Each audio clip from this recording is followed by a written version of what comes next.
Student, আজকে আমরা আলোচনা করব আপেক্ষিক বেগ নিয়ে। আপেক্ষিক বেগ আলোচনা করার আগে কিছু জিনিস আমি একটু বলে নিই, তোমরা ভালো করে শুনো। যেমন ধরে নাও যে ভূপৃষ্ঠ বা তার কাছাকাছি অবস্থিত বিভিন্ন বস্তুর যখন আমরা গতি নিয়ে আলোচনা করি, তখন আমরা ভূপৃষ্ঠকে একটি সাধারণ স্থির নির্দেশতন্ত্র হিসাবে ধরে নিই। অর্থাৎ ভূপৃষ্ঠে স্থির কোনো দর্শকের সাপেক্ষে যখন কোনো বস্তুর বেগকে নির্ণয় করা হয়, তখন তার বেগকে আমরা প্রকৃত বেগ বলতে পারি। অনেক সময় কী হয় যে ভূপৃষ্ঠে একটি গতিশীল বস্তুর তুলনায় অপর একটি বস্তুর গতির কথা চিন্তা করার প্রয়োজন হয়। যেহেতু আমরা জানি যে চরম স্থিতি এবং চরম গতি বলে কিছু নেই, সেই জন্য কোনো একটি বস্তুর বেগ যখন নির্ধারণ করা হয়, তখন অন্য একটি বস্তুর সাপেক্ষে আমরা নির্ধারণ করে থাকি। ঠিক আছে? তো এই অন্য একটি বস্তুর সাপেক্ষে যখন আমরা নির্ধারণ করি, তখন তার বেগটা ওই বস্তুটার সাপেক্ষে হয়ে যায়, অর্থাৎ আপেক্ষিক হয়ে যায়। যেমন ধরে নাও, চলন্ত ট্রেনে বসে থাকা একজন যাত্রীর লাইনের কাছাকাছি ঘরবাড়ি এবং গাছপালাগুলোকে যেমন বিপরীত দিকে যেতে দেখে, অর্থাৎ কোনো একটা গাড়ি বা ট্রেন যখন সামনের দিকে এগিয়ে যায়, তখন আমরা যখন জানলা দিয়ে দেখি ট্রেনের বা গাড়ির, আমরা দেখতে পাই যে সেগুলো পিছন দিকে মুভ করছে, অর্থাৎ তারা পিছন দিকে চলে যাচ্ছে।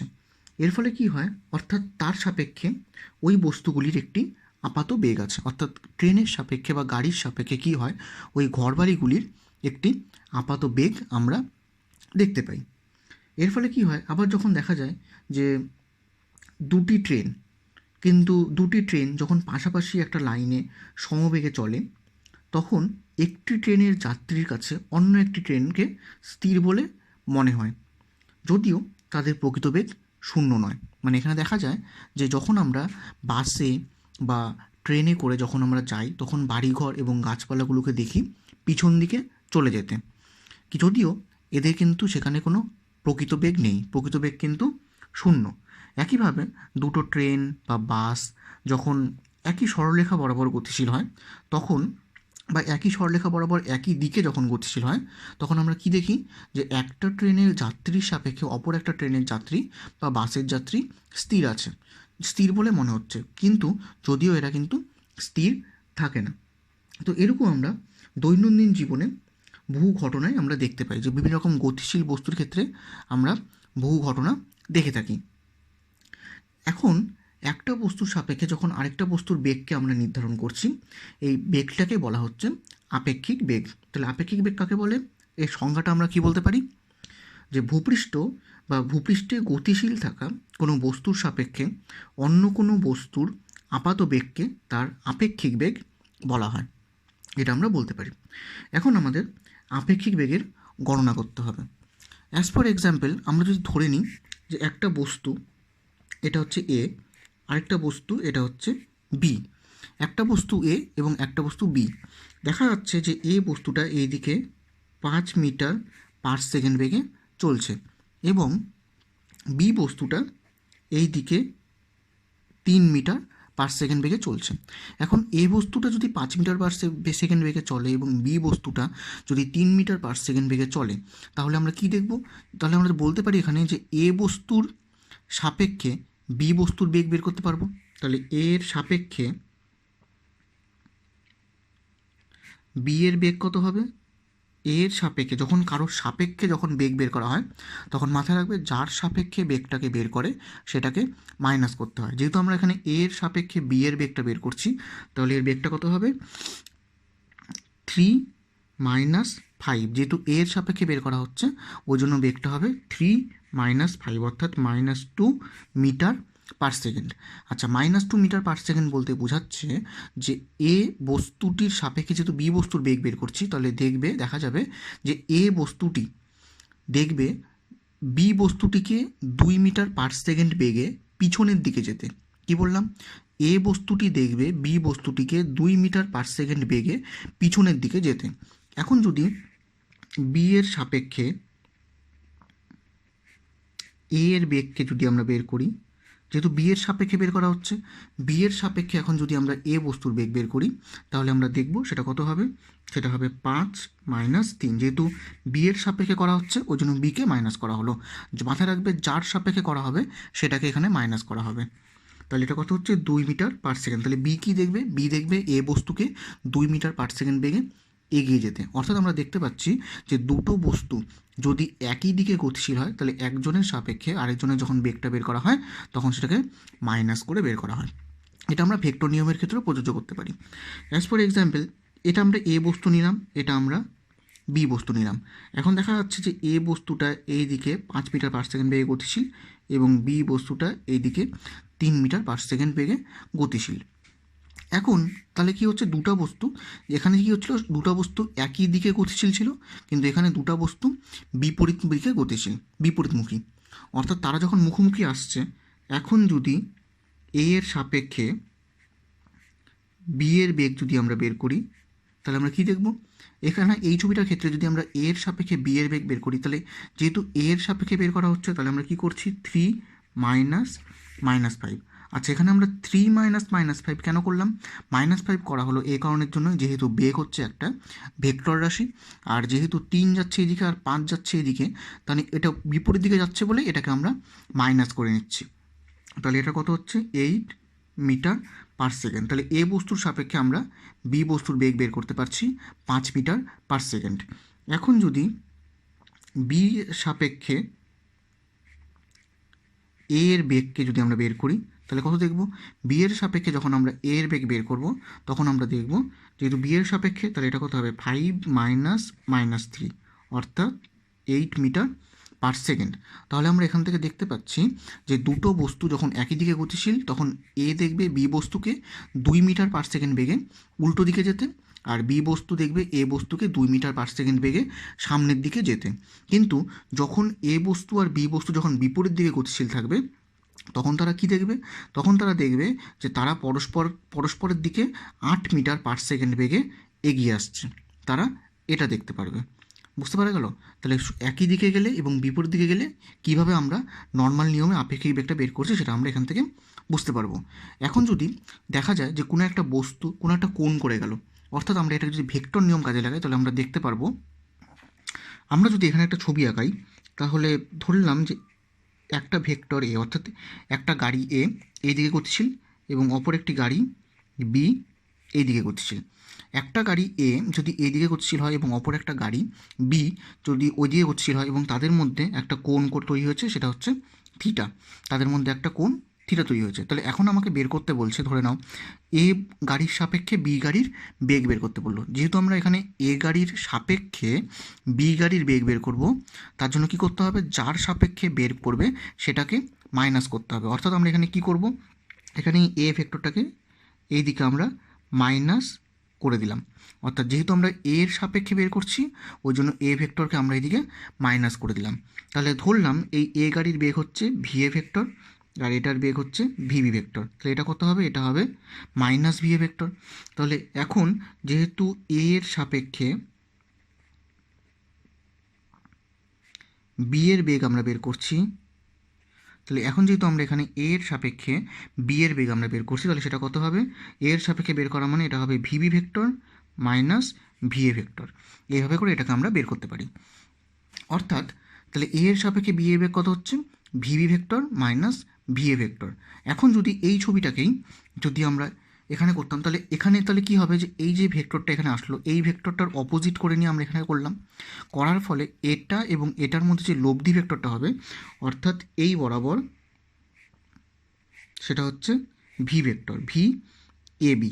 অর্থাৎ যেহেতু এর সাপেক্ষে আমরা নিচ্ছি ওই জন্য এটা হচ্ছে এ বি। মাথায় রাখবে প্রথমটা হচ্ছে সাপেক্ষে আর পরেরটা হচ্ছে ভেক্টর, অর্থাৎ এর সাপেক্ষে বি এর বেগটা হচ্ছে ভি এ বি।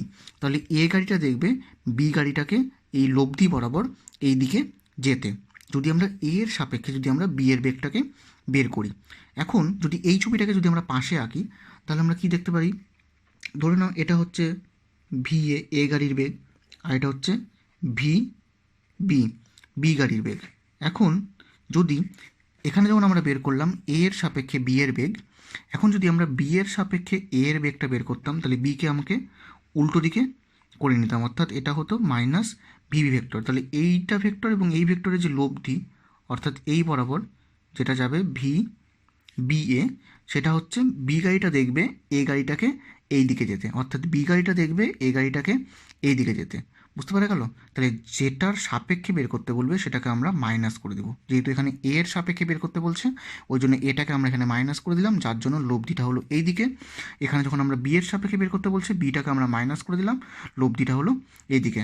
মাথায় রাখবে তাহলে এদিকে যাচ্ছে ভি এ বি, এদিকে যাচ্ছে ভি বি এ, অর্থাৎ আমরা বলতে পারি যে এই দুটো ভেক্টরের দিক কিন্তু একদম একই দিকে আসবে, অর্থাৎ এটা এবং এটা একইভাবে সেম হবে। ঠিক আছে, কারণ এটা দুটোই একই সরলরেখা বরাবর কাজ করবে। তাদের মানটা হয়তো সেম হতে পারে, কিন্তু তাদের দিকটা কিন্তু পাল্টে যাবে। বুঝতে পারা গেল? তাহলে এইভাবে করে আমরা ভেক্টরের সাহায্যে এর মান এবং দিক বের করতে পারবো। এখন এখানে আমরা এই যে ভেক্টরটা, অর্থাৎ আপেক্ষিক বেগের মান এবং দিক নিয়ে আমরা আলোচনা করব। তাহলে এবার এর মান এবং দিক আমরা কী করে বের করতে পারি? এখন এটা ধরে নিতে পারো যে এখানে যে আমাদের যে ভেক্টরটা কাজ করছে, অর্থাৎ V A vector V vector, এটা ছবিটাকে একটু পরিষ্কার করে আঁকি, তাহলে বুঝতে পারা যাবে। দেখো এখানে আমরা ছবিটা যে আঁকলাম, এটা হচ্ছে এ ভেক্টর, অর্থাৎ এ গাড়িটির বেগ হচ্ছে ভি এ ভেক্টর, বি গাড়িটির বেগ হচ্ছে ভিবি ভেক্টর। অর্থাৎ এ গাড়ির সাপেক্ষে যখন আমাকে বি গাড়ির বেগ বের করতে বলবে, তখন আমরা এটাকে উল্টো করে নিয়ে নিলাম, অর্থাৎ এটা হচ্ছে ভি এ ভেক্টর। এখন এই ভেক্টর এবং এই ভেক্টর, এই দুটো ভেক্টরের লব্ধি আমাকে বের করতে হচ্ছে, সেটা হচ্ছে ভি এ বি ভেক্টর। তো সেটা আমরা কী করে বের করবো, তার মানটা আমরা দেখি। যেহেতু আমরা একটা ফর্মুলা জানি, c equal to root over a square plus b square plus 2ab cos theta বা কস আলফা, এটা আমরা জানি এই ফর্মুলাটা। তাহলে এখানে এই দুটো ভেক্টরের মধ্যে অ্যাঙ্গেল তৈরি হচ্ছে থিটা। এখন এই দুটো ভেক্টরের মধ্যে যদি অ্যাঙ্গেল থিটা হয়, তাহলে এই ভেক্টরটা আর এই ভেক্টরটা, এই দুটো ভেক্টরের মধ্যে অ্যাঙ্গেল কত হবে? অ্যাঙ্গেলটা হবে 180 মাইনাস থিটা, অর্থাৎ পাই মাইনাস থিটা, এটা আমরা বলতে পারি। তাহলে এখান থেকে V a b equal to কত হবে? V a b equal to হবে root over v a square plus v b square plus 2va v b cos pi minus theta, এটা আমরা এখান থেকে লিখতে পারি। তাহলে এখন কত হচ্ছে? রুট ওভার এটা হলো v a square plus v b square minus 2va v b cos theta. মাথায় রাখবে কস পাই মাইনাস থিটা কিন্তু মাইনাস কস থিটা হয়ে যায়। তাহলে আমরা ভি এ বির মান বলতে পারছি v a square plus v b square minus 2va v b cos theta. অর্থাৎ দুটো বস্তু যদি একটা আরেকটার সঙ্গে একটি নির্দিষ্ট কোণ করে যায়, তাহলে তাদের আপেক্ষিক বেগের মানটা আমরা এই সূত্রের সাহায্যে বের করতে পারবো। মাথায় রাখবে এই সূত্রটার সাহায্যে আমরা আপেক্ষিক বেগের মানটা বের করতে পারবো। এখন যদি আমাকে এটার দিক বের করতে বলে, ধরলাম ভি বি এর সঙ্গে এটা একটা কোণ করছে, তো ধরলাম সেই কোণটা হচ্ছে আলফা, আমাকে আলফা অ্যাঙ্গেলটা বের করতে বললো। তাহলে এটাকে আমরা কী করে করবো? তাহলে আমাকে এখানে অ্যাঙ্গেলটা বের করতে হবে, অর্থাৎ ট্যান আলফা। তাহলে ট্যান আলফা ইকুয়াল টু কত হবে? ট্যান আলফা ইকুয়াল টু আমরা বলতে পারি এখান থেকে V A sine pi minus theta divided by VB plus VA cos pi minus theta. যেভাবে করে আমরা ভেক্টরের যে দিকটা বের করেছিলাম, লব্ধির মান এবং দিক, ঠিক সেইভাবে করে এটাকে আমরা এখান থেকে বের করতে পারি। তাহলে ট্যান আলফা ইকুয়াল টু কত হচ্ছে? V A sine pi minus alpha by VB plus VA into cos pi minus theta. তাহলে এটা আমরা কত বলতে পারি? এটা আমরা বলতে পারি যে V A sine theta divided by VB minus VA cos theta. এটা আমরা এই ফর্মুলার সাহায্যে আমরা দিকটাকে বের করতে পারবো। অর্থাৎ আমরা বলতে পারবো যে ট্যান আলফা বা আলফা ইকুয়াল টু আমরা ট্যান ইনভার্স বলে দিতে পারবো। ঠিক আছে, তাহলে এখান থেকে আমরা এর যে মান, সেই মান এবং দিক আমরা এখান থেকে পেয়ে যাচ্ছি, অর্থাৎ আপেক্ষিক বেগের মান এবং দিক আমরা এখান থেকে বের করতে পারছি। বুঝতে পারা গেল কী বললাম? আচ্ছা, এখানে একটা জিনিস বলে দিই। এখানে আমরা যেটা দেখলাম যে একটা হচ্ছে ভি এ বি ভেক্টর, এটা হচ্ছে ভি বি এ ভেক্টর। যখন দুটাকে আমরা একটা আরেকটার সাপেক্ষে যখন দেখব, তখন আমরা এখানে বলতে পারবো যে v vector a b equal to minus v vector b a, অর্থাৎ তাদের শুধু দিকটা পাল্টে যাবে, মানটা কিন্তু সেম থাকবে। এটা আমরা এখান থেকে বলতে পারি। দেখে নাও টোটালটা ভালো করে ক্লিয়ার হয়েছে কিনা। আপেক্ষিক বেগের কনসেপ্ট খুব ভালো কনসেপ্ট, এটা নিয়ে প্রচুর অঙ্ক থাকে, এই অঙ্কগুলো তোমাদেরকে পরীক্ষায় করতে লাগে এই আপেক্ষিক বেগের উপরে। যেহেতু এখন আমরা আপেক্ষিক বেগ কী জিনিস এবং আপেক্ষিক বেগের মান কী করে নির্ধারণ করতে হয় সেটা আমরা বুঝে গেলাম, এখন এর উপর বেস করে একটা প্র্যাকটিক্যাল এক্সাম্পল আমরা করব। যেমন ধরে নাও, গতিশীল ব্যক্তির সাপেক্ষে বৃষ্টির আপেক্ষিক বেগ। আমরা জানি বৃষ্টি সবসময় উপর থেকে নিচের দিকে পড়ে, বৃষ্টি সবসময় উপর থেকে নিচের দিকে পড়ে, এবং ধরলাম যে কোনো এক ব্যক্তি এই দিকে গতিশীল, ধরলাম এটা হচ্ছে ব্যক্তির বেগ এবং বৃষ্টি উপর থেকে নিচের দিকে পড়ছে। ধরলাম বৃষ্টি ভি বেগে উপর থেকে নিচের দিকে পড়ছে এবং কোনো এক ব্যক্তি ইউ বেগে, ধরে নাও সাইকেল নিয়ে মুভ করছে, গতিশীল।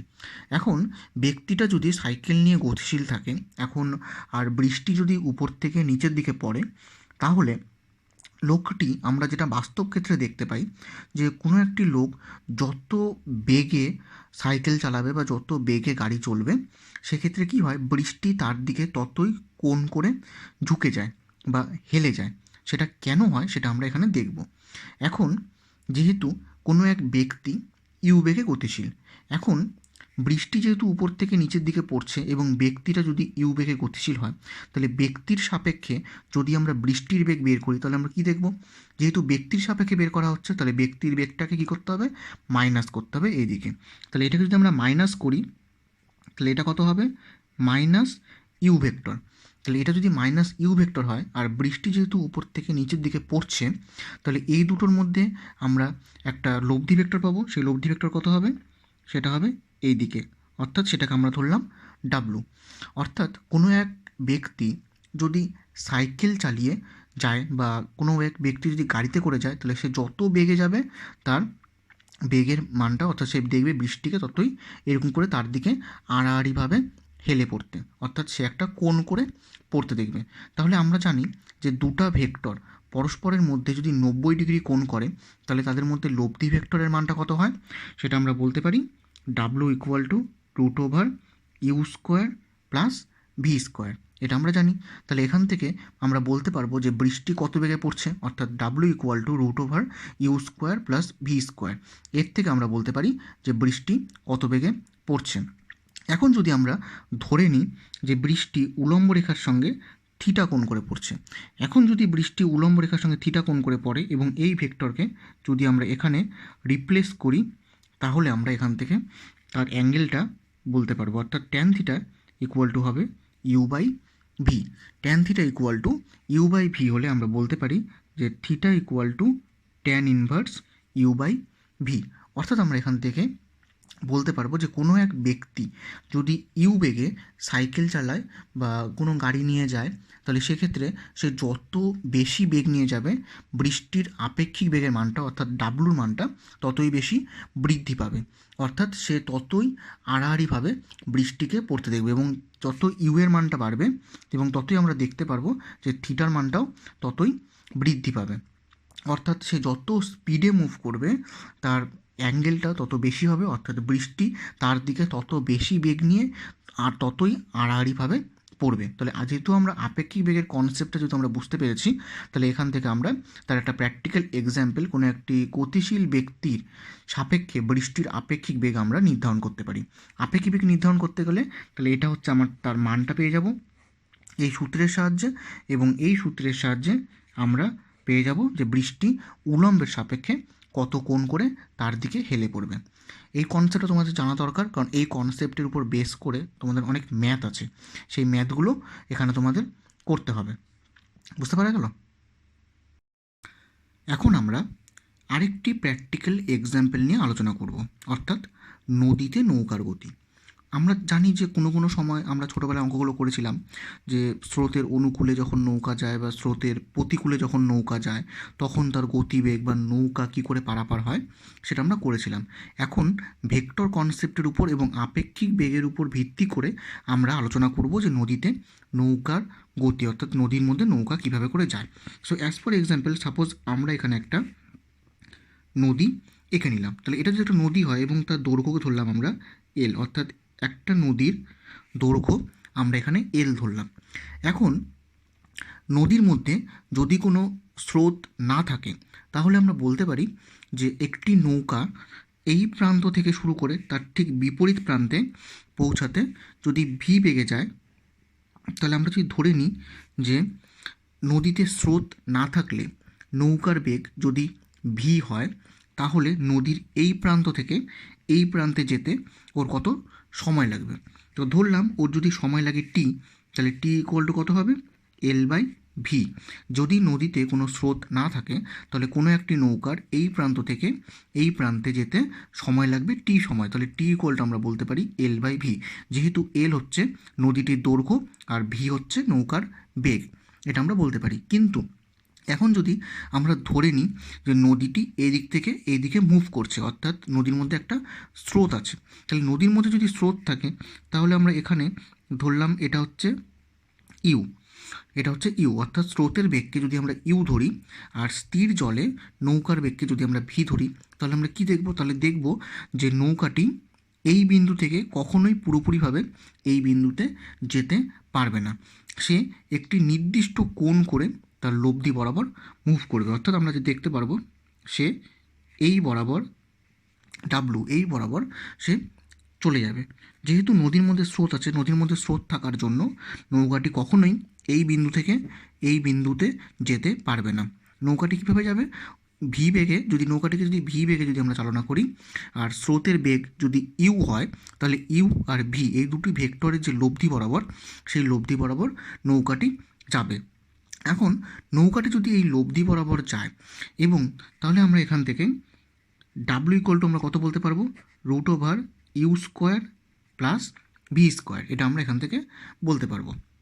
বুঝতে পারা গেল যে U W equal to root over U square plus V square, সেই লব্ধিবেগ, এই লব্ধিবেগ নিয়ে নৌকাটি যাবে। এখন যদি ধরে নিই যে এই লব্ধিবেগ আড়াআড়ি দিকের সঙ্গে, অর্থাৎ এই দিকের সঙ্গে যদি আলফা অ্যাঙ্গেল করে, তাহলে আমরা এখান থেকে কী বলতে পারবো, আমরা বলতে পারবো যে ট্যান আলফা ইকুয়াল টু হবে U by V. Tan alpha equal to U by V হলে ও এই বিন্দু থেকে এই বিন্দুতে যাওয়ার সময় কত কোণ করে যাবে সেই কোণটা আমরা এখান থেকে বের করে নিতে পারবো। অর্থাৎ W equal to root over U square plus V স্কোয়ারের সাহায্যে আমরা এর বেগের মান নির্ধারণ করতে পারি, এবং tan theta equal to U by tan alpha equal to U by V, এই সূত্রের সাহায্যে আমরা তার দিক নির্ধারণ করতে পারি। বোঝা গেল? এখন আমরা যেটা নির্ধারণ করব সেটা হচ্ছে ন্যূনতম দূরত্বে নদী পারাপার। দেখে নাও, এটা ভালো করে বুঝতে পারলে কিনা। এটা নর্মাল, যেটা আমরা নদীতে স্রোত ছাড়া গেলে তার এই সময়টা লাগবে, কিন্তু যদি নদীতে স্রোত থাকে তাহলেও এই পয়েন্ট থেকে এই দিককার কোনো একটা পয়েন্টে যেতে ওর সেম একই টাইমই লাগবে, কিন্তু ওর বেগটা পাল্টে যাবে এবং দূরত্বটা পাল্টে যাবে, কিন্তু সময়টা কিন্তু একই লাগবে। আচ্ছা, এখন আমরা যেটা করব সেটা হলো ন্যূনতম দূরত্বে নদী পারাপার। ন্যূনতম দূরত্বে নদী পারাপার করতে গেলে আমরা ধরে নিলাম এটা হলো সেই নদীটি এবং এটা হলো নদীটার দৈর্ঘ্য এল। এটা ধরলাম এটা সেই নদীটি এবং এটা হলো নদীটার দৈর্ঘ্য এল। এখন ওকে যদি ন্যূনতম দূরত্বে নদী পারাপার করতে হয়, ন্যূনতম দূরত্ব বলতে অর্থাৎ এটা যদি আমরা ধরে নিই এ বিন্দু এবং এটাকে যদি আমরা ধরে নিই বি বিন্দু, তাহলে ওকে নদীর এই প্রান্ত থেকে এই প্রান্ত স্ট্রেট যেতে হবে। কিন্তু ও যদি এরকম করে স্ট্রেট যাওয়া শুরু করে তাহলে ও কিন্তু সেই এ বিন্দু থেকে ও কিন্তু এই বি বিন্দুতে পৌঁছাতে পারবে না। বুঝতে পারা গেল? অর্থাৎ ও এখান থেকে অন্য একটা বিন্দু এখানে ও সি বিন্দুতে চলে আসবে। তাহলে আমরা এখানে কি করতে পারি, কিন্তু আমাকে এখানে দেখাতে বলছে যে ওকে ন্যূনতম দূরত্বে ওকে নদী পারাপার করতে হবে। তাহলে ও কী করতে পারে, এই দিকে নদীর মধ্যে কি আছে, স্রোতের বেগ ইউ কাজ করছে। ও যদি এই দিকে কোনো একটা বেগ ভি নিয়ে যায় তাহলে ওদের যে লব্ধি বেগ, সেই লব্ধি বেগ বরাবর সে এই দিকে মুভ করতে পারবে, এটা আমরা বলতে পারি। অর্থাৎ আমরা যদি ধরে নিই যে নৌকাটি এই দিকে ভি বেগে গতিশীল এবং স্রোত যদি এদিকে ইউ বেগে গতিশীল হয়, তাহলে এই দুটো ভেক্টরের লব্ধি বরাবর সে যেতে পারবে। ধরে নিলাম ও আড়াআড়ির সঙ্গে থিটা কোণ করে গেল। ও যদি আড়াআড়ির সঙ্গে যদি থিটা কোণ করে যায় তাহলে এই বরাবর উপাংশ কত হচ্ছে, লাগা কস, অর্থাৎ এই বরাবর কাজ করছে ভি কস থিটা আর এই বরাবর কাজ করছে ভি সাইন থিটা। অর্থাৎ আমরা যদি এটাকে যদি আমরা লিখি তাহলে আমরা কী লিখতে পারবো, এখান থেকে কম্পোনেন্ট আকারে লিখলে যে V sine theta equal to U, এটা আমরা লিখতে পারি। অর্থাৎ V sine theta equal to আমরা ইউ লিখতে পারি। অর্থাৎ তাহলে সাইন থিটা ইকুয়াল টু কত হবে, ইউ বাই ভি। তাহলে থিটা ইকুয়াল টু আমরা বলতে পারবো sine inverse U by V. অর্থাৎ আমরা এখান থেকে বলতে পারছি যে থিটা মানে ও কত কোণ করে যাবে এবং কত বেগ নিয়ে যাবে তার উপর ডিপেন্ড করছে ও এ থেকে বিতে পৌঁছাতে পারবে কিনা। অর্থাৎ আমরা যদি এখানে ইউ এর মান আর ভি এর মান যদি আমরা জেনে থাকি তাহলে ঠিক সেই মতন করে ওকে একটা অ্যাঙ্গেল চুজ করতে হবে এই সূত্রের সাহায্যে। এই অ্যাঙ্গেল বরাবর ও যদি ভি বেগে যায় তাহলেই ও ডাইরেক্ট এ থেকে বিতে অর্থাৎ ন্যূনতম দূরত্বে নদী পারাপার করতে পারবে। এখন এই বরাবর ওকে নদী পারাপার করতে গেলে যদি ওর সময় লাগে টি, তাহলে আমরা কি বলতে পারি, তাহলে টি ড্যাশ ধরলাম সময় লাগলো টি ড্যাশ, তাহলে টি ড্যাশ ইকুয়াল টু কত হবে, L by V cos theta, L by V cos theta. এই বেগ নিয়ে ওকে নদী পারাপার করতে হবে, কারণ এই বরাবর যেহেতু আমরা দেখতে পাচ্ছি যে এখান থেকে এই বরাবর ওর একটা বেগের উপাংশ ভি কস থিটা কাজ করছে এবং এই বেগটা নদীর স্রোতকে কী করছে, প্রতিমিত করে দিচ্ছে। তাহলে এই বেগের জন্য ও সামনের দিকে এগিয়ে যাবে। এখন নদীর দৈর্ঘ্য যদি এল হয় তাহলে ওর সময় লাগবে t dash equal to l by V cos theta. এই সূত্রের সাহায্যে ও নদী পারাপার করতে কত সময় লাগবে সেটা আমরা বের করে নিতে পারি। এখন আমরা যেটা বের করব সেটা হচ্ছে ন্যূনতম সময়ে নদী পারাপার, মানে আমরা এখানে বের করলাম ন্যূনতম দূরত্বে নদী পারাপার, এখন আমরা বের করব ন্যূনতম সময় নদী পারাপার। ন্যূনতম সময় নদী পারাপারের ক্ষেত্রে কী হচ্ছে, আমরা এখানে দেখতে পেলাম যে t dash equal to l by V cos theta, অর্থাৎ আমরা পেলাম কত, t dash equal to l by V cos theta.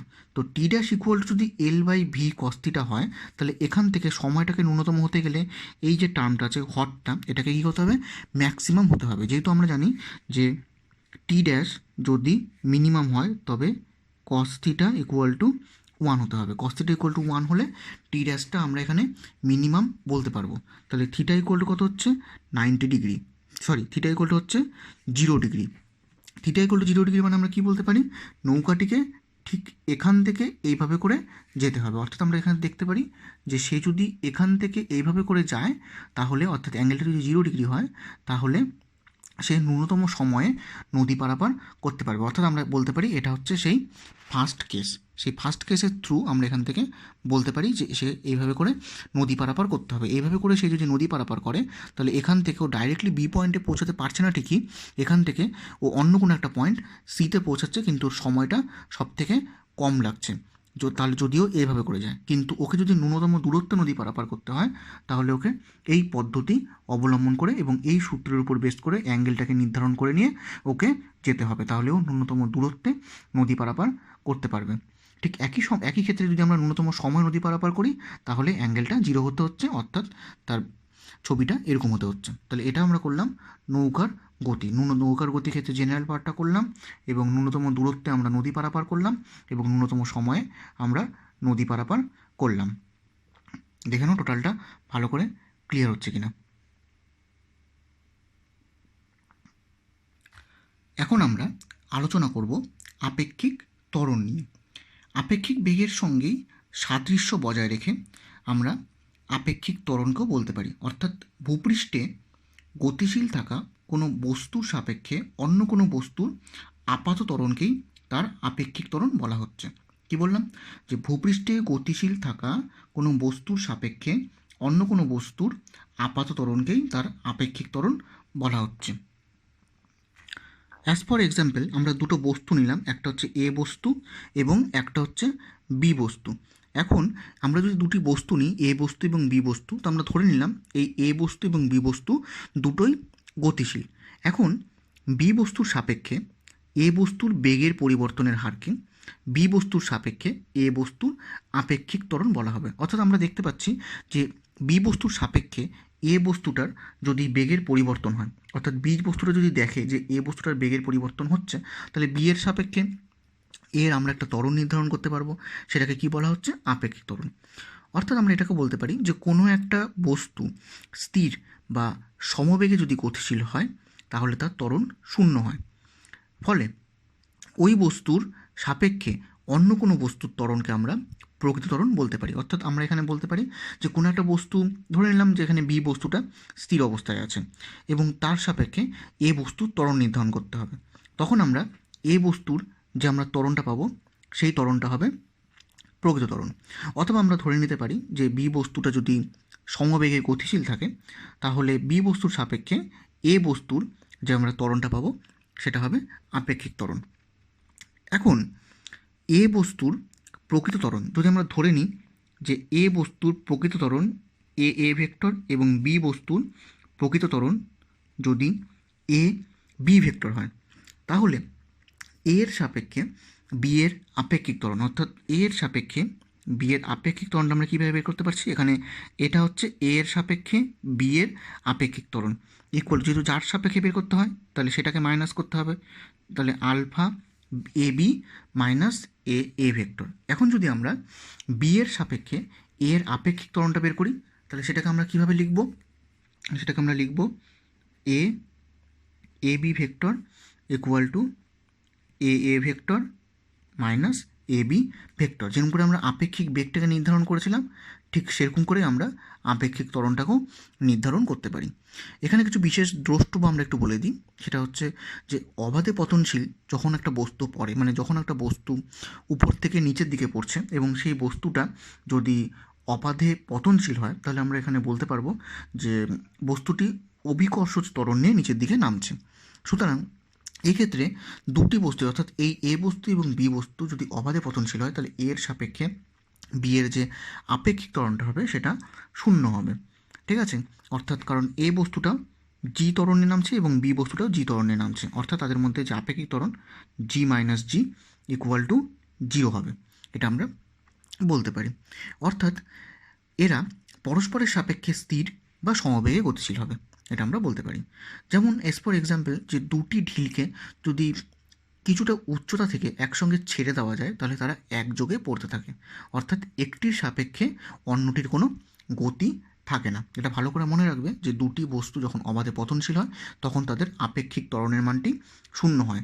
আর কোনো বস্তুর প্রকৃত ত্বরণ নির্ধারণ করতে গেলে অপর একটি বস্তুকে হয় স্থির থাকতে হবে, না হয় সমবেগে গতিশীল থাকতে হবে, তাহলে আমরা তার প্রকৃত ত্বরণটা নির্ধারণ করতে পারবো। কিন্তু দুটো বস্তুর মধ্যে যদি ত্বরণ থাকে, তখন একজনের সাপেক্ষে যখন আরেকজনের ত্বরণ নির্ধারণ করা হয়, তখনই আমরা আপেক্ষিক ত্বরণটা পেয়ে যাই। ফর এক্সাম্পল, যেমন আমরা আলফা বি এ, অর্থাৎ এ বস্তুর সাপেক্ষে যখন আমরা বি বস্তুর ত্বরণ নির্ধারণ করলাম, তখন আমরা এই সূত্রের সাহায্যে নির্ধারণ করব, এবং বি বস্তুর সাপেক্ষে এ বস্তুর ত্বরণ নির্ধারণ করলে আমরা এই সূত্রের সাহায্যে নির্ধারণ করব। আর আপেক্ষিক বেগের মানটা যেরকম করে আমরা গণনা করেছিলাম আর দিক নির্ণয় করেছিলাম, আপেক্ষিক ত্বরণটাও ঠিক সেম একইভাবে করেই নির্ধারণ করা হয়। বুঝতে পারা গেল? এখন আমরা আলোচনা করব দুটি ভেক্টরের গুণ নিয়ে। দুটি ভেক্টরের যখন আমরা গুণ করি তখন সেটা দুটিভাবে করা হয়, একটি হচ্ছে স্কেলার গুণ, অপরটি হচ্ছে ভেক্টর গুণ। স্কেলার গুণকে আমরা ডট গুণ বলে থাকি, আর ভেক্টর গুণকে বলা হয় ক্রস গুণ। যেমন ধরে নাও, তোমরা ছোটোবেলায় যেমন পড়েছিলে যে দুটি ভেক্টরের সমন্বয়ে গঠিত একটি স্কেলার রাশির উদাহরণ দাও। ছোটোবেলায় আমরা সবাই এটা অ্যান্সার দিতাম কার্য, অর্থাৎ কার্য বলতে আমরা কী বুঝি, বল ইন্টু সরণ। অর্থাৎ আমরা এখান থেকে দেখতে পারি যে কার্য দুটি ভেক্টরের সমন্বয়ে গঠিত, বল এবং সরণ। তাহলে বল আর সরণ দুটো ভেক্টরকে যখন আমরা ডট প্রোডাক্ট করি তখন আমরা কার্য পাই। বুঝতে পারা গেল কী বললাম? অর্থাৎ কার্য হচ্ছে একটি স্কেলার রাশি, অর্থাৎ দুটো ভেক্টরের মধ্যে যখন ডট প্রোডাক্ট করা হয় তখন আমরা একটা স্কেলার পাই। ওই জন্য স্কেলার গুণকেও আমরা ডট গুণ বলে থাকি, বা ডট গুণকে আমরা স্কেলার গুণ বলে থাকি। ঠিক আছে, তো এখন আমরা স্কেলার গুণ এবং ডট গুণ নিয়ে এবং তাদের কিছু ধর্ম নিয়ে আমরা আলোচনা করব। সো আমরা যদি ধরে নিই যে এ ভেক্টর একটা এবং একটা বি ভেক্টর, এই এ ভেক্টর এবং এই বি ভেক্টরের মধ্যে যখন আমরা স্কেলার গুণ বা ডট গুণ করব, তখন এটাকে আমরা প্রকাশ করব A vector dot B vector দিয়ে, অর্থাৎ A vector dot B vector equal to A B cos theta. এখানে কস থিটা কি? কস থিটা হচ্ছে এই এ ভেক্টর আর বি ভেক্টরের মধ্যবর্তী কোণ যে থিটা, সেটাকে আমরা প্রকাশ করছি এ বি কস থিটা দিয়ে। অর্থাৎ এ ভেক্টর এবং বি ভেক্টরকে যখন আমরা ডট প্রোডাক্ট করছি তখন আমরা এটাকে এই ফর্মে লিখতে পারি, অর্থাৎ A dot B equal to A B cos theta. এই A dot B equal to A B cos theta, এটা হচ্ছে এ ভেক্টর এবং বি ভেক্টরের ডট গুণের গাণিতিক রূপ। এটাকে ভালো করে মনে রাখবে। এখন আমরা আলোচনা করব এর বিভিন্ন রকম প্রপার্টিগুলো নিয়ে বা ধর্মগুলো নিয়ে। এর 1 নম্বর যেটা ধর্ম, সেটা যেমন আমরা বলতে পারি যে A vector dot A vector equal to A square. A vector dot A vector equal to A square বলতে বোঝাচ্ছে যে একই ভেক্টরকে যখন আমরা দুবার নিয়ে তার স্কেলার গুণ করি তখন সেই ভেক্টরটির মানের বর্গ পাওয়া যায়। অর্থাৎ আমরা বলতে পারি, যেমন ধরে নাও যে A vector dot A vector, তার মানে কি দুটো একই ভেক্টর এ, তাহলে এই দুটো ভেক্টরের মধ্যে অ্যাঙ্গেল কত হচ্ছে 0 ডিগ্রি। তাহলে এ ডট এ ইকুয়ালটা আমরা বলতে পারি এ ইন্টু এ কস 0 ডিগ্রি। মাথায় রাখবে, ভেক্টর যেহেতু চ্যাপ্টারটা করছো এবং ভেক্টর চ্যাপ্টার করার সময় ডট এবং ক্রস গুণ খুব সাবধানে পুট করবে। তাহলে এটাকে আমরা A dot A equal to A into A cos 0 degree, আর কস 0 ডিগ্রির ভ্যালু যেহেতু আমরা জানি 1, তাহলে এটাকে আমরা এ স্কোয়ার বলতে পারি। এখান থেকে আসছে যে A vector dot A vector equal to A square, অর্থাৎ দুটো একই ভেক্টরে ডট করলে তারা পরস্পরের বর্গ হয়ে যায়। ঠিক আছে, এটাকে একটা সূত্র আকারে মনে রাখবে। ঠিক আছে, এখন যেটা আমরা আলোচনা করব 2 নম্বর ধর্ম। 2 নম্বর ধর্মের মধ্যে আমরা বলতে পারি যে A vector dot B vector equal to B vector dot A vector. অর্থাৎ আমরা জানি যে কোনো সংখ্যা বিনিময় নিয়ম মেনে চলে, ঠিক সেরকমভাবেই স্কেলারের গুণফল বিনিময় নিয়ম মেনে চলে। অর্থাৎ যেমন আমরা জানি যে 2-এর সঙ্গে 3কে গুণ করলে যেমন 6 পাওয়া যায়, একইভাবে 3-এর সঙ্গে 2কে গুণ করলে যেমন করে 6 পাওয়া যায়, ঠিক A vector dot B vector করে আমরা যে মানটা পাবো, B vector dot A vector করেও আমরা ওই একই মানই পাবো। কিরকম করে? A vector dot B vector equal to যদি আমরা বলতে পারি এ বি কস থিটা। অর্থাৎ আমরা যদি এখানে ছবিটা আঁকি, অর্থাৎ এটা যদি এ ভেক্টর হয় এবং এটা যদি বি ভেক্টর হয়, তাহলে A vector dot B vector মানে আমরা এ থেকে বি এর দিকে অ্যাঙ্গেলটা নিচ্ছি থিটা। তাহলে A dot B equal to আমরা এখানে বলতে পারছি এ বি কস থিটা। ঠিক একইভাবে করে যদি আমরা B vector dot A vector করি, তাহলে এদের মধ্যে অ্যাঙ্গেলটা কী হয়ে যাবে? এটা যদি এ ভেক্টর হয় আর এটা যদি বি ভেক্টর হয়, তাহলে বি থেকে যেহেতু আমরা এর দিকে নিচ্ছি ওই জন্য অ্যাঙ্গেলটা হয়ে যাবে মাইনাস থিটা। তাহলে এটাকে আমরা বলতে পারবো B A cos minus theta. যেহেতু কস মাইনাস থিটা টার্মটা কী হয়ে যায়? কস থিটা হয়ে যায়, মানে মাইনাসটা কসের ক্ষেত্রে ক্যান্সেল আউট হয়ে যায়। তাহলে এটাকে আমরা বলতে পারি এ বি কস থিটা। যেহেতু A dot B equal to A B cos theta হচ্ছে আর B dot A equal to A B cos theta হচ্ছে, তাহলে আমরা বলতে পারবো যে A dot B equal to B dot A, অর্থাৎ তারা পরস্পরেরকে অর্থাৎ স্কেলার গুণ পরস্পরের বিনিময় নিয়ম মেনে চলে। এটা আমরা এখান থেকে বলতে পারি। এটা হলো 2 নম্বর প্রপার্টি। এখন আমরা আলোচনা করব 3 নম্বর প্রপার্টি নিয়ে। 3 নম্বর প্রপার্টির মধ্যে বলতে পারি যে যদি এ ভেক্টর এবং বি ভেক্টর পরস্পরের উপর লম্ব হয়, অর্থাৎ তাদের মধ্যবর্তী কোণ থিটা ইকুয়াল টু যদি 90 ডিগ্রি হয়, তাহলে A vector dot B vector করলে আমরা কী পাবো? এ বি কস 90 ডিগ্রি। আর যেহেতু আমরা জানি যে কস 90 ডিগ্রির ভ্যালু কত হয়? 0 হয়, তাহলে আমরা বলতে পারবো এটা হবে 0। অর্থাৎ আমরা এখান থেকে এই সিদ্ধান্ত করতে পারি যে যদি দুটি ভেক্টরের ডট প্রোডাক্ট করলে আমরা 0 পাই, তাহলে আমরা বলতে পারবো যে এই দুটি ভেক্টর পরস্পরের লম্ব হবে। অথবা যদি আমরা বলে থাকি যে দুটি ভেক্টর পরস্পরের লম্ব, তাহলে এদের ডট প্রোডাক্টটা 0 হবে। এটা ভালো করে প্রপার্টির মধ্যে মনে রাখবে, কারণ এখানে তোমাদের যতগুলো ডট প্রোডাক্ট বা ক্রস প্রোডাক্টের যতগুলো প্রপার্টি করানো হবে, প্রত্যেকটাই ম্যাথ, ফিজিক্সের ম্যাথ করতে এই প্রপার্টিগুলো হেল্প করবে। তাহলে এটা বুঝতে পারা গেল যে দুটি ভেক্টর যদি পরস্পরের সঙ্গে লম্ব হয়, তাহলে এদের ডট প্রোডাক্টটা 0 হবে, বা দুটার ডট প্রোডাক্ট যদি 0 হয় তাহলে তারা পরস্পরের সঙ্গে লম্ব হবে। এখন আমরা আলোচনা করব 4 নম্বর প্রপার্টি নিয়ে।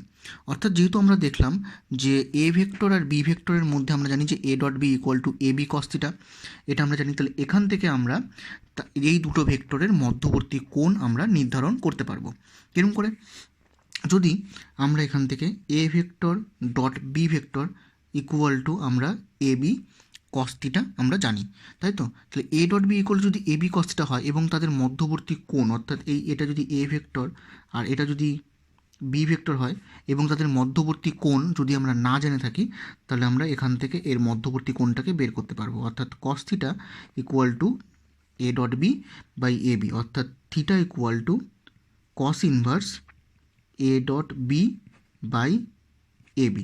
এখান থেকে আমরা এর অ্যাঙ্গেলটা বের করতে পারবো। এটা তোমাদের এই প্রপার্টিগুলো আপাতত তোমাদের জানানো হচ্ছে। এখান থেকে তোমাদের যখন অঙ্কগুলো করানো হবে এর উপর বেস করে তোমরা এই জিনিসগুলো ভালো করে বুঝতে পারবে যে এখান থেকে আমরা কী করে অ্যাঙ্গেলগুলো বের করতে পারি। তাহলে এ ডট বি অর্থাৎ equal to A B cos theta যদি হয় তাহলে আমরা এখান থেকে theta equal to cos inverse A dot B by A B. A B বলতে এখানে কিন্তু এ ভেক্টর আর বি ভেক্টরের মানটাকে বোঝানো হচ্ছে। তাহলে এখান থেকে আমরা এটাকে বের করে নিতে পারবো। বুঝতে পেরেছো কিনা দেখো।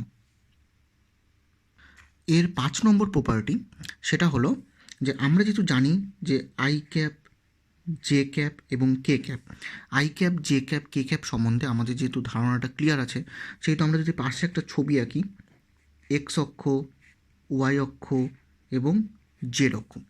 এক্স অক্ষ, ওয়াই অক্ষ, জেড অক্ষ বরাবর যদি আমরা দেখি যে এক্স অক্ষ বরাবর যায় আই ক্যাপ, ওয়াই অক্ষ বরাবর যায় জে ক্যাপ, আর জেড অক্ষ বরাবর যায় কে ক্যাপ, এটা আমরা জানি। তাহলে এখন আর এটাও আমরা জেনেছি যে A dot A equal to A square হয়, অর্থাৎ দুটো একই ভেক্টরের ডট প্রোডাক্ট করলে আমরা সেই ভেক্টরের স্কোয়ার পাই। তাহলে আই জে কে ক্যাপ কি, এগুলো হচ্ছে এক্স অক্ষ বরাবর একক ভেক্টর, ওয়াই অক্ষ বরাবর একক ভেক্টর এবং জেড অক্ষ বরাবর একক ভেক্টর। এখন যদি আমরা এদের ডট প্রোডাক্ট করি তাহলে আমরা কী পাবো, আই ডট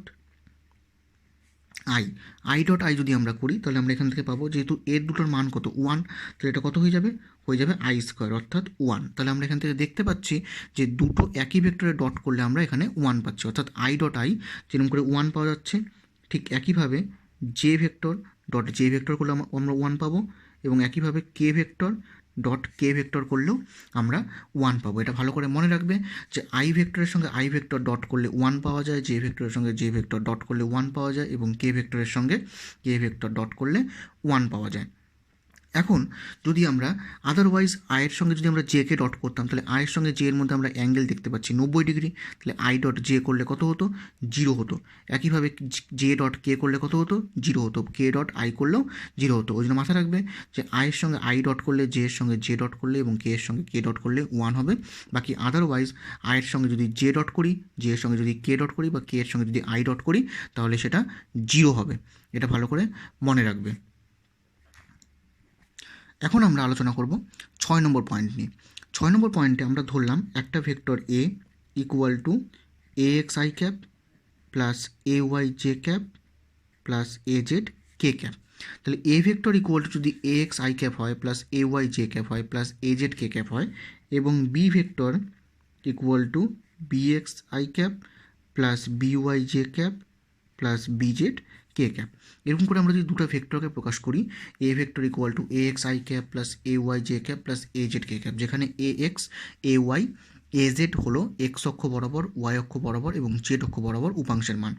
একইভাবে বি ভেক্টরের ক্ষেত্রে B X B Y B Z হলো এক্স অক্ষ বরাবর, ওয়াই অক্ষ বরাবর এবং জেড অক্ষ বরাবর উপাংশের মান।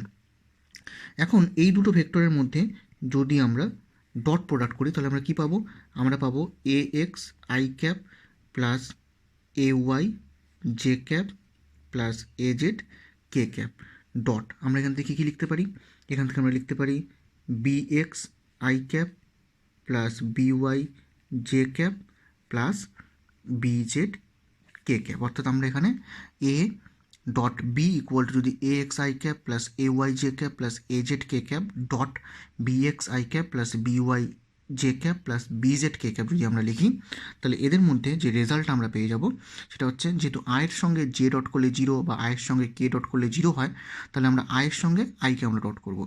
আয়ের সঙ্গে আই ডট করলে আমরা জানি 1 হয়, তাহলে এখানে কত হবে, এখানে আমরা পেয়ে যাব এ এক্স বি এক্স। একইভাবে জে এর সঙ্গে যখন জেকে ডট করব তখন সেটা 1 হবে, বাকি আদারওয়াইজগুলো 0 হয়ে যাবে, তাহলে সেটা কত হবে এ ওয়াই বি ওয়াই। একইভাবে কে এর সঙ্গে কে কে ডট করলে আমরা এখান থেকে পেয়ে যাচ্ছি plus A Z B Z. অর্থাৎ A vector dot B vector করলে আমরা পেয়ে যাচ্ছি A X B X plus A Y B Y plus A Z B Z. এটা ভালো করে মনে রাখবে। দুটো ভেক্টর যখন এরকম করে উপাংশ দেওয়া থাকবে I cap J cap K cap দিয়ে, তাহলে এই দুটো ভেক্টরের ডট প্রোডাক্ট করতে গেলে আমরা এই ফর্মটা অ্যাপ্লাই করতে পারবো। অর্থাৎ এটার সঙ্গে এটা গুণ যোগ এটার সঙ্গে এটা গুণ যোগ এটার সঙ্গে এটা গুণ করলে আমার এ ভেক্টর আর বি ভেক্টরের ডট প্রোডাক্টের রেজাল্ট আমরা পেয়ে যাব। এভাবে করে আমরা ডট প্রোডাক্টটাকে শেষ করতে পারি। এগুলো হলো টোটাল 6টা প্রপার্টি। এই 6টা প্রপার্টির উপর বেস করে ডট প্রোডাক্ট কাজ করে। টোটাল যেগুলো বুঝালাম, তাহলে টোটাল জিনিসটা একবার ভালো করে দেখে নাও যে এটা তোমাদের টোটালটা ক্লিয়ার হচ্ছে কিনা প্রপার্টিগুলো।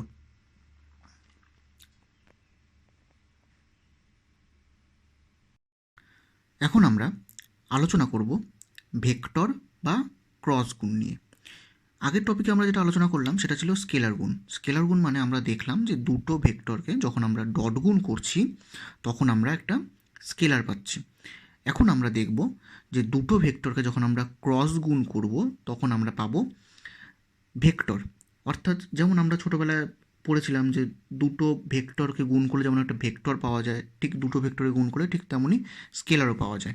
তাহলে আমরা যদি একটা ভেক্টরকে এ এবং একটা ভেক্টরকে বি যদি আমরা ধরে নিই, এখন দুটো ভেক্টরের মধ্যে যদি আমরা ক্রস প্রোডাক্ট করি তাহলে আমরা এখান থেকে যেটা পেয়ে যাব সেটা হলো এ বি সাইন থিটা। অর্থাৎ এই এ বি সাইন থিটা যেটা, সেটা হচ্ছে দুটো ভেক্টরের ক্রস গুণ। আর যেহেতু একটু আগে বললাম যে দুটো ভেক্টরের ক্রস করলে আমরা এখান থেকে পেয়ে যাচ্ছি একটা ভেক্টর, ওই জন্য এটাকে আমরা প্রকাশ করে থাকি এন ক্যাপ দিয়ে। অর্থাৎ A vector cross B vector equal to N cap, এইভাবে করে এটাকে আমরা প্রকাশ করে থাকি। তাহলে এটাকে যদি আমরা এ ভেক্টর ক্রস বি ভেক্টরের মড দিয়ে প্রকাশ করতাম তাহলে আমরা দুটো ভেক্টরের ক্রস প্রোডাক্টের আমরা মানটাকে পেতাম। সেই মানটা কত হতো? এ বি সাইন থিটা। তাহলে এ বি সাইন থিটা দিয়ে এর মান বোঝাচ্ছে, আর এন ক্যাপ দিয়ে এর দিকটাকে বোঝানো হচ্ছে। তো এটাকে যদি আমরা চিত্রের মাধ্যমে দেখি তাহলে আমরা কি দেখব, যে এটা যদি একটা ভেক্টর এ হয় এবং এটা যদি একটা ভেক্টর বি হয়, তাহলে আমরা এখান থেকে A vector cross B vector যেহেতু আমরা করছি এবং তাদের মধ্যবর্তী কোণটা হচ্ছে থিটা, তাহলে A vector cross B vector বরাবর যদি আমরা একটা ডান পাকের স্ক্রুকে যদি আমরা ঘোরাই এ থেকে বি এর দিকে এবং দেখা যায় যদি স্ক্রুটা উপরের দিকে উঠতে থাকে তাহলে সেই ভেক্টরের দিক হবে এই খাতার সঙ্গে লম্ব হবে উপরের দিকে। একইভাবে যদি এই ভেক্টরটা যদি নিচের দিকে নামতে থাকে তাহলে, অর্থাৎ ডান পাকের স্ক্রুটা যদি নিচের দিকে নামতে থাকে তাহলে আমরা দেখব, বলতে পারবো যে এ ভেক্টর আর বি ভেক্টরের যে ক্রস প্রোডাক্টের যে গুণফলটা সেটা খাতা বরাবর ভিতরের দিকে লম্বভাবে কাজ করছে। এইভাবে করে আমরা এটার দিক বের করতে পারি। অর্থাৎ এটাকে যদি আমরা একটা তলের মধ্যে একটা যদি চিত্রের মতন করে আঁকি তাহলে আমরা দেখব যে এটাকে যদি আমরা একটা তল কনসিডার করি এবং এই তলের মধ্যে এই বরাবর যদি আমরা এ ভেক্টরকে নিই আর এই বরাবর যদি আমরা বি ভেক্টরকে নিই এবং তাদের মধ্যবর্তী কোণটা যদি থিটা হয় তাহলে আমরা দেখব যে এটা এই তলের সঙ্গে লম্বভাবে A vector cross B vector কাজ করবে। এটা আমরা এখান থেকে বের করতে পারি এবং সেটাকে আমরা ডান পাকের স্ক্রু দিয়ে বের করতে পারি। ডান পাকের স্ক্রুকে ঘুরিয়ে নিয়ে কীভাবে ঘুরাবো, যেহেতু আমার এখানে A vector cross B vector আছে ওই জন্য এটাকে আমরা এ থেকে বি এর দিকে ডান পাকের স্ক্রুকে ঘোরাবো। যদি আমার এখানে বি ক্রস এ থাকতো তাহলে এটাকে বি থেকে এ এর দিকে ঘোরাতাম। এইভাবে করে ঘুরিয়ে নিয়ে আমরা এ ভেক্টর এবং বি ভেক্টরের যে দিক, এ ভেক্টর এবং বি ভেক্টরের ক্রস প্রোডাক্টের যে দিক সেটা আমরা এখান থেকে বের করতে পারবো। বুঝতে পারা গেল? তাহলে এখান থেকে আমরা এ ভেক্টর ক্রস বি ভেক্টরের যে গাণিতিক রূপ সেটা আমরা বলতে পারি যে A B sine theta N cap, এবং মড দিয়ে লিখলে আমরা এর মানকে বোঝাতে পারি। এখন আমরা এই ভেক্টর বা ক্রস গুণের কিছু প্রপার্টি নিয়ে আলোচনা করব।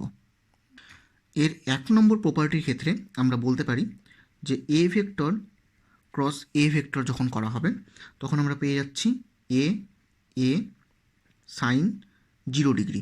যেহেতু আমরা জানি যে সাইন 0 ডিগ্রির ভ্যালু কত হয়, 0 হয়, তাহলে এটার ভ্যালু হবে 0। অর্থাৎ আমরা বলতে পারি যে দুটো একই ভেক্টরের ক্রস প্রোডাক্ট করলে আমরা 0 পেয়ে যাই। যেহেতু আমরা ডট প্রোডাক্টের ক্ষেত্রে কী দেখেছিলাম যে দুটো একই ভেক্টরের ডট প্রোডাক্ট করলে আমরা তাদের বর্গ পেয়ে যাচ্ছি, কিন্তু এখানে ক্রস প্রোডাক্ট করলে আমরা 0 পেয়ে যাই। 2 নম্বর যেটা প্রপার্টি সেটা হচ্ছে A vector cross B vector equal to করলে আমরা পেয়ে যাব minus B vector cross A vector. এটাকে আমরা এভাবে করে প্রকাশ করতে পারি যে A vector cross B vector করলে আমরা পেয়ে যাচ্ছি এ বি সাইন থিটা।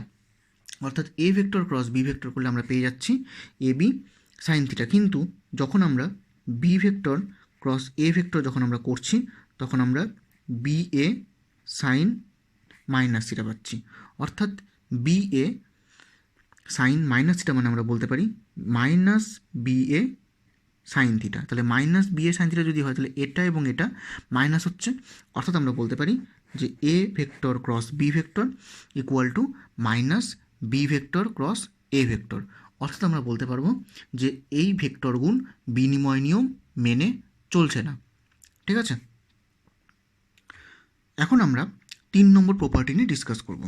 এখানে যদি আমরা এ ভেক্টর আর বি ভেক্টর যদি পরস্পরের উপর লম্ব হয় তাহলে আমরা কি বলতে পারি যে A vector cross B vector যদি বের করা হয় তাহলে আমরা বলবো এ বি সাইন 90 ডিগ্রি। আর এ বি সাইন 90 ডিগ্রির ক্ষেত্রে আমরা বলতে পারবো যেহেতু সাইন 90 ভ্যালু 0 হয়, সাইন 90 ভ্যালু যেহেতু 1 হয়, তাহলে আমরা বলতে পারবো এটা হবে এ বি। অর্থাৎ A vector cross B vector করলে আমরা এ বি পাচ্ছি যদি এ ভেক্টর এবং বি ভেক্টর পরস্পরের উপর লম্ব হয় তাহলে। এখন 4 নম্বর প্রপার্টির ক্ষেত্রে আমরা যদি আই ক্যাপ জে ক্যাপ আর কে ক্যাপের ক্ষেত্রে যদি এটাকে আমরা প্রকাশ করি, যেহেতু আই ক্যাপ জে ক্যাপ কে ক্যাপের ক্ষেত্রে আমরা যেমন ডট প্রোডাক্টের ক্ষেত্রে দেখলাম যে আয়ের সঙ্গে আই ডট করলে 1, জে এর সঙ্গে জে ডট করলে 1, কে এর সঙ্গে কে ডট করলে 1। যখন যদি আমরা আদারওয়াইজ আয়ের সঙ্গে জে বা কে এর সঙ্গে জে বা আই যখন আমরা ডট প্রোডাক্ট করছিলাম তখন সেটা 0 হয়ে গেছিলো, কিন্তু আমরা যখন ক্রস প্রোডাক্ট করব তখন আমি একটা চার্ট আঁকাচ্ছি, চার্টটা ভালো করে মনে রাখবে। এটা হচ্ছে আই ক্যাপ, এটা হচ্ছে জে ক্যাপ, এটা হচ্ছে কে ক্যাপ। এখন আই ক্যাপের সঙ্গে যখন জে ক্যাপের ক্রস করা হয়, অর্থাৎ আমরা যখন আই ক্রস যখন আমরা জে করি তখন আমরা কত পেয়ে যাই। আচ্ছা, আই ক্রস জে করার আগে একটা জিনিস বলে দিই, যেহেতু আমরা দেখলাম যে দুটো একই ভেক্টরের ক্রস করলে আমরা 0 পাচ্ছি, তাহলে যদি আমরা এখান থেকে আয়ের সঙ্গে আইকে যদি আমরা ক্রস করি, অর্থাৎ I vector cross I vector equal যদি আমরা করি, বা J vector cross J vector যদি আমরা করি, অথবা কে ভেক্টর ক্রস কে ভেক্টর যদি আমরা করি, তাহলে আমরা এর ভ্যালুগুলো 0 পাবো। এটা ভালো করে মনে রাখবে যে আয়ের সঙ্গে আই, জে এর সঙ্গে জে এবং কে এর সঙ্গে কে যখন ক্রস প্রোডাক্ট করা হয় তখন সেটা 0 হবে। কিন্তু আদারওয়াইজ বাকি টার্মগুলো কী হতে পারে দেখা যাক। এখন আয়ের সঙ্গে যখন আমরা জেকে ক্রস করব, তাহলে আমরা আই থেকে জে এর দিকে একটা তীর চিহ্ন দিলাম, তাহলে এদিকে কী আছে, কে ক্যাপ আছে, তাহলে আমরা এখান থেকে পেয়ে যাব কে ক্যাপ। যখন আমরা জে ক্রস কে করবো তাহলে আমরা পেয়ে যাচ্ছি কত, এখান থেকে কে ক্যাপ। যখন আমরা জে ক্রস কে করবো তাহলে জে ক্রস কে করছি আমরা এদিকে গেল, তাহলে এখানে আছে আই, তাহলে আমরা পেয়ে যাব আই ক্যাপ। এটা এই ছকটা ভালো করে মনে রাখবে, এই ছকটার উপর বেস করেই টোটালটা হচ্ছে। যখন আমরা কে ক্রস যখন আমরা আই করব, তাহলে কে ক্রস আই মানে কে থেকে আয়ের দিকে তীর চলে যাচ্ছে, অর্থাৎ এটা হবে জে ক্যাপ। তাহলে এটাকে আমরা জে ক্যাপ বলতে পারবো। তাহলে আয়ের সঙ্গে জে কে যখন ক্রস করা হয় তখন কে ক্যাপ, জে এর সঙ্গে যখন কে কে ক্রস করা হয় তখন আই ক্যাপ, আর কে এর সঙ্গে যখন আই কে ক্রস করা হয় তখন আমরা পাচ্ছি জে ক্যাপ। আদারওয়াইজ যখন এদের বাকি টার্মগুলো যখন আমরা নিয়ে থাকি, যেমন ধরে নাও উল্টোটা, যেহেতু আমরা দেখলাম যে A vector cross B vector equal to minus B ক্রসে, তাহলে এখানে যদি আমরা আই ক্রস জে না করে যদি আমরা জে ক্রস আই করতাম তাহলে আমরা পেতাম মাইনাস কে ক্যাপ। একইভাবে J K cap cross J cap করলে আমরা পেতাম মাইনাস আই ক্যাপ, আর I cap cross K cap করলে পেতাম আমরা মাইনাস জে ক্যাপ। এই টার্মটা ভালো করে মনে রাখবে। তাহলে উল্টোগুলো করলে আমরা কী পাচ্ছি, এটাকে যদি আমরা এখানে দেখি তাহলে আমরা পাবো J cap cross I cap করলে আমরা পেয়ে যাব মাইনাস কে ক্যাপ। একইভাবে কে ক্যাপ ক্রস জে ক্যাপ করলে আমরা পেয়ে যাব মাইনাস আই ক্যাপ। একইভাবে করলে I cap cross K cap করলে আমরা পেয়ে যাব মাইনাস জে ক্যাপ। তাহলে আমরা এই উল্টো টার্মগুলো করলে আমরা এগুলো এখান থেকে পেয়ে যাচ্ছি। দেখে নাও এই টার্মটা ভালো করে বুঝতে পারলে কিনা যে আই কে আর জে ক্যাপের ক্ষেত্রে আমরা কি করে ক্রস প্রোডাক্টটা বের করছি। এখন আমরা 5 নম্বর পয়েন্ট নিয়ে ডিসকাস করছি। তো এখানে আমরা ধরে নিলাম যে A vector equal to A X I cap plus A Y J cap plus A Z K cap. একইভাবে বি ভেক্টর ইকুয়াল টু যদি আমরা ধরে নিই B X I cap plus B Y J cap plus B Z K cap. তাহলে আমরা কী লিখলাম, যে A vector equal to A X I cap plus A Y J cap plus A Z K cap and B vector equal to B X I cap plus B Y J cap plus B Z K cap. অর্থাৎ A vector আর B vector যদি এরকম I cap J cap K cap দিয়ে যদি উপাংশে বিভক্ত করা থাকে, তাহলে এদের ক্ষেত্রে আমরা A vector cross B vector আমরা কী করে বের করব? A vector cross B vector বের করতে গেলে আমাকে এখানে এটাকে ডিটারমিনেন্ট ফর্মে এটাকে আমরা লিখব। ডিটারমিনেন্ট তোমরা ক্লাস 12-এ শিখবে, তাও তোমাদের এখানে ম্যাথে একটু আমি বলে দিচ্ছি, আইডিয়া দিয়ে দিচ্ছি, তাহলে তোমরা এটাকে বের করতে পারবে। তো এটাকে আমরা I cap J cap K cap এভাবে করে আমরা এটাকে লিখে নিলাম। ঠিক আছে, I cap J cap K cap বরাবর যদি লিখে নিই, এই বরাবর যদি A X A Y A Z, এই বরাবর B X B Y B Z, মানে এখানে আমরা কি করলাম, এখানে হচ্ছে এটা এটা এবং এটা, এই তিনটা সারি বানালাম, এটা এটা এটা, এই তিনটা আমরা স্তম্ভ বানালাম। এটাকে ডিটারমিনেন্ট বলা হয় বা নির্ণায়ক বলা হয়। এর উপর বেস করে যখন আমরা এ ভেক্টর আর বি ভেক্টরে যখন আমরা ক্রস প্রোডাক্টটা বের করি, তখন সেটা অনেক ইজি হয়। এখন এই পদ্ধতিতে যখন আমরা বের করবো এটাকে যখন আমরা ভাঙবো, তখন আমরা কীভাবে করব একটু ভালো করে জিনিসটা দেখো, যে এটাকে আমরা কীভাবে করে লিখতেছি। সমান সমান এর যখন মানটা আমরা বের করব, তখন আই ক্যাপ, প্রথমে আমরা এখানে আই ক্যাপ লিখলাম। আই ক্যাপ লেখা মানে এখান থেকে এই সারিটা আর এই স্তম্ভটাকে আমরা বাদ দিয়ে দিব। তাহলে কি থাকবে, আমাদের এখান থেকে এই টার্মটা পড়ে থাকবে। এই টার্মটা থেকে আমরা লিখতে পারবো A Y B Z minus A Z B Y, এটাকে আমরা এভাবে করে লিখতে পারি। একইভাবে করে এটাকে যদি আমরা প্লাস ধরি, তারপর লিখবো আমরা minus J cap, minus J cap. Minus J cap যখন আমরা লিখব, তখন এখান থেকে এই স্তম্ভটা এবং এই সারিটা বাদ যাবে, থাকবে কোনটা, এটা এটা এটা এটা। তাহলে এটাকে আমরা লিখবো এভাবে করে A X B Z minus A Z B X. একইভাবে করে আমরা আবার লিখছি plus K cap. Plus K ক্যাপের ক্ষেত্রে আমাদের এই স্তম্ভটা, এই সারিটা এবং এই স্তম্ভটা বাদ যাবে, তাহলে থাকবে কি এই টার্মটা। তাহলে এখান থেকে আমরা বলতে পারবো এ এক্স বি ওয়াই মাইনাস এ ওয়াই বি এক্স, মানে আর এই টার্মগুলো ভিতরে ভিতরে মাইনাস হয়ে যায় গুণ করলে। তাহলে এভাবে করে আমরা একটা নির্ণায়ককে আমরা ভাঙাতে পারি। তাহলে এখান থেকে এ ভেক্টর ক্রস বি ভেক্টরের ক্ষেত্রে A X A Y A Z B X B Y B Z, এগুলোর মানগুলো যদি আমরা জেনে থাকি, তাহলে আমরা এই সূত্রের সাহায্যে আমরা A I cap J cap K cap করে নিয়ে এই সূত্রের সাহায্যে আমরা এ ভেক্টর ক্রস বি ভেক্টরকে আমরা বের করে নিতে পারবো বা আমরা নির্ণয় করতে পারবো। দেখো এই টোটালটা বুঝতে পারলে কিনা। এই 5টা প্রপার্টি ক্রস প্রোডাক্টের ক্ষেত্রে বা ভেক্টর গুণের ক্ষেত্রে খুবই কার্যকর। তাহলে এখান থেকে আমরা টোটাল যে ভেক্টর ক্রস প্রোডাক্টটা সেটা আমরা এখান থেকে পেয়ে গেলাম। দেখে নাও টোটালটা ভালো করে, কোনো জায়গায় আনক্লিয়ার আছে কিনা।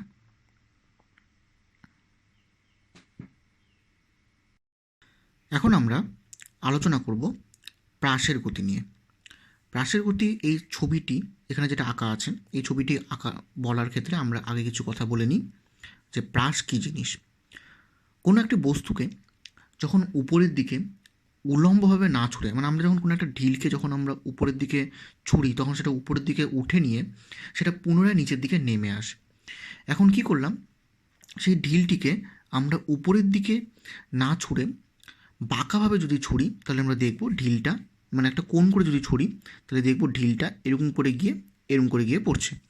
ঠিক আছে, অর্থাৎ দেখা যাবে যে ঢিলটা যেই বিন্দু থেকে ছোড়া হলো সেই বিন্দুতে গিয়ে পড়ছে না, এখান থেকে সামান্য কিছু ডিস্টেন্স কভার করে নিয়ে বা কিছু দূরত্ব অতিক্রম করে নিয়ে সেটা বি বিন্দুতে গিয়ে পড়ছে।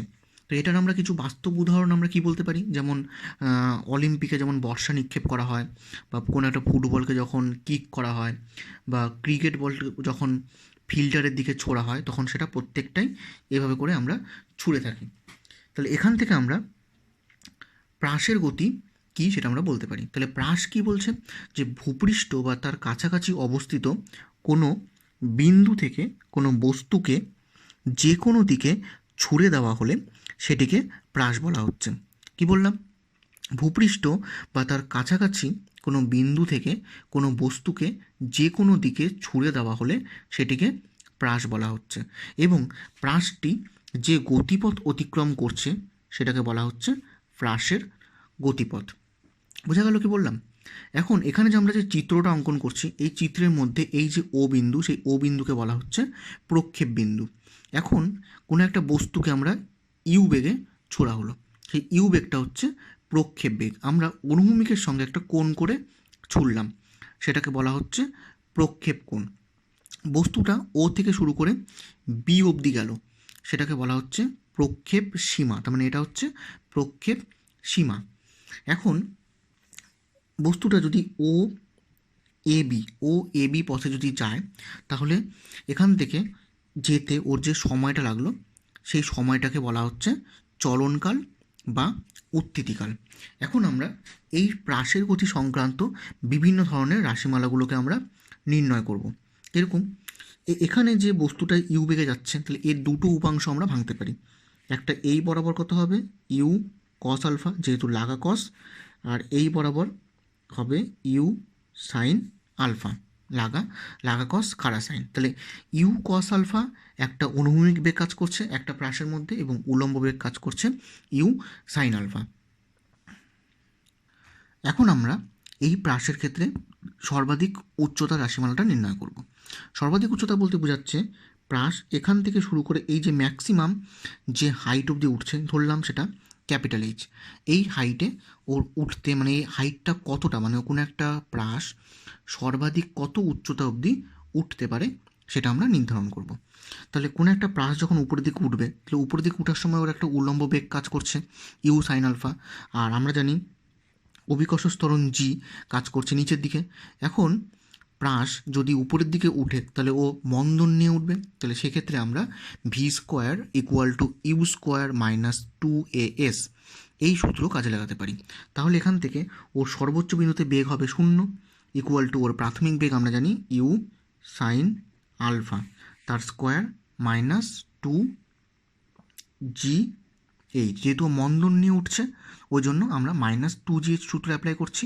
আর প্রাথমিক বেগ কত ইউ সাইন আলফা, যেহেতু ও চিত্রের মধ্যে ইউ সাইন আলফা বেগ নিয়ে উঠছে, তাহলে এই বরাবর আমরা যদি ওর বেগটাকে বের করি, আমরা যদি ওর হাইটটাকে বের করি, তাহলে কত পাবো এইচ ইকুয়াল টু হবে U square sine square alpha by 2g, U square sine square alpha by 2g। এই সূত্রের সাহায্যে আমরা এর হাইটটা নির্ধারণ করতে পারি। এই সূত্রটাকে ভালো করে মনে রাখবে, এগুলো সমস্ত সূত্রগুলো ম্যাথ করতে কাজে লাগবে। বা এটা যে সূত্র যদি তোমরা যদি মনেও না রাখো, তাহলে এটা ডিরাইভেশন করে নেবে, ডিরাইভেশন করে নিয়ে এটার আমরা ম্যাথগুলোকে সলভ করতে পারি। তাহলে এখান থেকে আমরা কোনো একটা প্রাসের যে সর্বাধিক উচ্চতা সেটা আমরা নির্ধারণ করতে পারছি। দেখে নাও এটা বুঝতে পারলে কিনা। এটাকে আমরা V square equal to U square minus 2as এই সূত্রের উপর ভিত্তি করে করলাম। অর্থাৎ এখানে আমরা প্রাসটির উলম্ব গতিবেগকে কাজে লাগানো হলো, কারণ যেহেতু এখানে অনুভূমিক গতিবেগের কোনো ভূমিকা নেই, ওই জন্য উল্লম্ব গতিবেগ নিয়ে আমরা এর সর্বাধিক উচ্চতা নির্ধারণ করলাম। এখন আমরা প্রাসটির ক্ষেত্রে উত্থিতিকাল বা চলনকালের রাশিমালা নির্ণয় করব। তো আমরা যদি ধরে নিই যে এই যে প্রাসটার এখান থেকে এখানে যেতে, অর্থাৎ সর্বোচ্চ বিন্দুতে যেতে যদি t1 সময় লাগে, তাহলে আমরা এখানে V equal to U minus GT, যেহেতু প্রাসটা উপরের দিকে উঠছে সেহেতু V equal to U minus GT এই সূত্র প্রয়োগ করে আমরা এর কালটাকে নির্ধারণ করতে পারবো। তাহলে ওর সর্বোচ্চ বিন্দুতে বেগটা 0, অর্থাৎ অন্তিম বেগ 0, প্রাথমিক বেগ কত U sine alpha minus G t1, যেহেতু উঠতে সময় লাগছে t1, তাহলে এখান থেকে আমরা পেয়ে যাচ্ছি t1 equal to U sine alpha by G.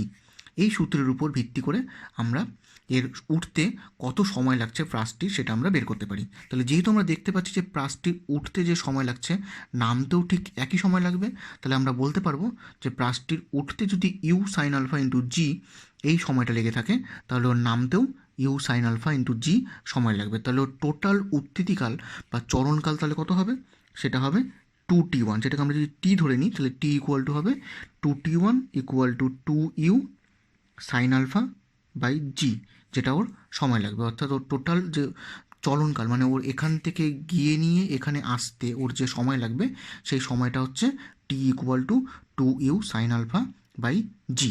দেখানো এটা বুঝতে পারলে কিনা। এটাকে আমরা অন্য আরেকভাবেও ডিরাইভ করতে পারি।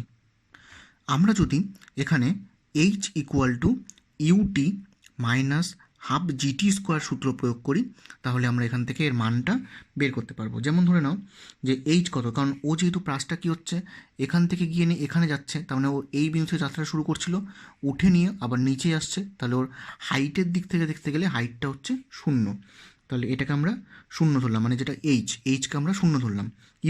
ইউটা এখানে হচ্ছে ইউ সাইন আলফা ইন্টু টি, যেটা হচ্ছে ওর total time, minus half G T square. তাহলে আমরা একমাত্রিক গতির সূত্র প্রয়োগ করে এটাকে আমরা নির্ধারণ করতে পারি। তাহলে U sine alpha into T minus half G T square. তাহলে এখান থেকে যদি আমরা সমাধান করলে আমরা টি এর মান কত পাবো, আমরা পেয়ে যাবো হচ্ছে 1/2 GT equal to U sine alpha, তাহলে টি ইকুয়াল টু হচ্ছে 2u sine alpha by G. তাহলে এখান থেকে আমরা এই সূত্র প্রয়োগ করেও আমরা এখানে এর যে টোটাল যে উত্থিতিকাল, সেই উত্থিতিকালটাকে আমরা নির্ধারণ করতে পারি। এখন আমরা নির্ণয় করব প্রক্ষেপ সীমা।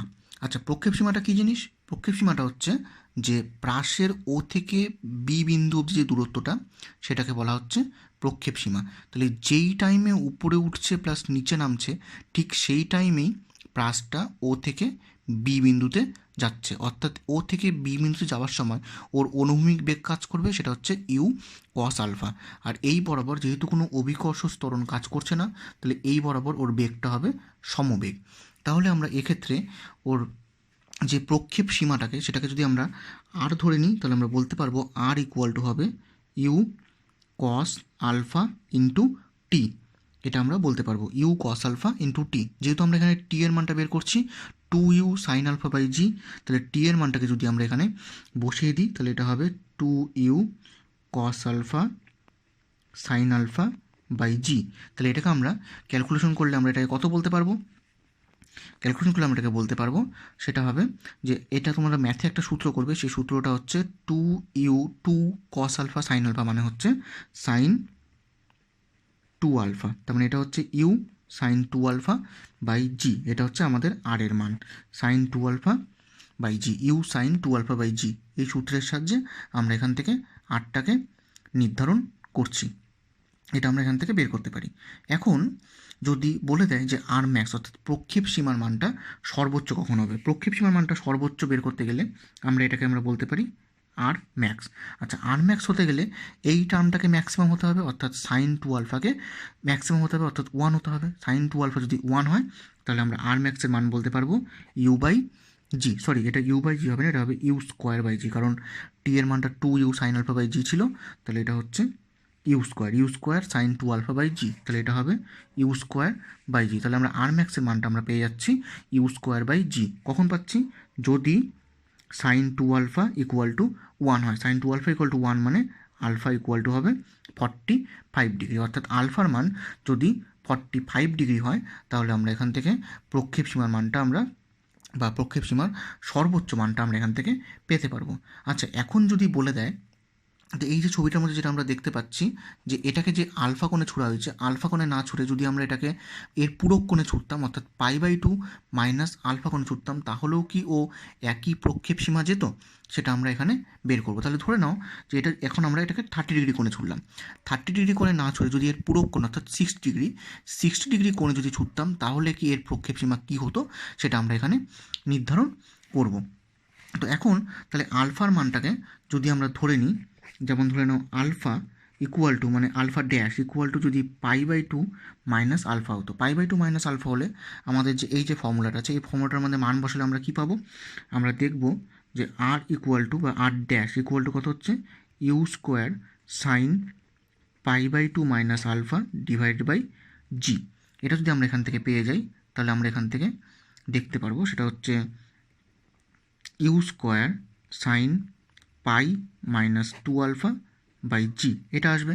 অর্থাৎ U square sine pi minus 2 alpha by G মানে আমরা বলতে পারি U square sine 2 alpha by G. অর্থাৎ আমরা এই মানটা এবং এই মানটা দেখো এখান থেকে, যে এই মানটা এবং এই মানটা দুটো মানই সেম আসছে, এবং দুটো মানই সেম আসা মানে আমরা বলতে পারি যে কোনো একটা প্রাসকে যদি আমরা 30 ডিগ্রি কোণে ছুড়ি, তাহলে ওর প্রক্ষেপ সীমা যেটা হবে, যদি এই 30 ডিগ্রি কোণের পূরক কোণ যদি 60 ডিগ্রি হয়, অর্থাৎ 60 ডিগ্রি কোণও যদি ছোড়া হয়, তাহলে ওর প্রক্ষেপ সীমাটা একই থাকবে, অর্থাৎ আর ড্যাশ ইকুয়াল টু আমরা এখানে আর বলতে পারি। এটা ভালো করে মনে রাখবে। এখন আমরা প্রাসের সঞ্চারপথ নির্ণয় করব। আচ্ছা, প্রাসের সঞ্চারপথ বলতে কী বোঝায়? সঞ্চারপথ হচ্ছে যে প্রাসটা কীভাবে করে গতিশীল, অর্থাৎ তার গতিপথটা কেমন সেটা আমরা এখানে দেখাবো। আচ্ছা, গতিপথ কেমন যদি দেখাতে হয় তাহলে আমরা এখান থেকে প্রাসের যে ছবিটা আছে সেই ছবিটার মধ্যে আমরা কি করলাম, আমরা একটা পয়েন্ট ধরে নিলাম এটা হচ্ছে পি বিন্দু। এই পি বিন্দুটির স্থানাঙ্ক ধরলাম এক্স কমা ওয়াই। তাহলে এখান থেকে আমাকে এখানে এক্স দূরত্ব যেতে হবে এবং এই বরাবর আমাকে এখানে ওয়াই দূরত্ব উঠতে হবে। তাহলে আমাকে যদি এক্স দূরত্ব যেতে হয় এবং ওয়াই দূরত্ব উঠতে হয়, তাহলে ও যেই টাইমে এক্স দূরত্ব যাবে কোন এই প্রাসটি, ঠিক সেই একই টাইমে ও ওয়াই দূরত্ব অবধি উঠতে পারবে। তাহলে আমরা এই চিত্র থেকে আমরা কি বলতে পারি, দেখে নাও ভালো করে। এই চিত্র থেকে আমরা বলতে পারি যে X equal to U cos alpha into T. তাহলে যেহেতু অনুভূমিক বরাবরের বেগ ছিল কস আলফা, তাহলে X equal to U cos alpha into T বলতে পারি। একইভাবে আমরা বলতে পারি Y equal to U sine alpha into T minus half G T square. এটা আমরা এখান থেকে বলতে পারি। তাহলে ওয়াই অক্ষ বরাবর যখন উপরের দিকে উঠছে তখন UT minus half G T square আমরা পুট করলাম, আর এক্স ইকুয়াল টু আমরা ভিটি পুট করলাম, যেহেতু এক্স অক্ষ বরাবর সমবেগে যাচ্ছে। এখন এখান থেকে যদি আমরা টি এর মানটা বের করে নিই, টি ইকুয়াল টু কত হবে, X by U cos alpha. T এর মানটাকে যদি আমরা এখন এখানে বসিয়ে দিই ওয়াইয়ের জায়গাতে, তাহলে আমরা কত পাবো, Y equal to U sine alpha into X by U cos alpha minus half G X square by U square cos square alpha. তো এটাকে যদি আমরা গুছিয়ে লিখি তাহলে আমরা পেয়ে যাব Y equal to U U U কেটে যাচ্ছে, তাহলে এখান থেকে হবে tan alpha into X minus G by two U square cos square alpha into X square. এটা আমরা এখান থেকে পেয়ে যাচ্ছি।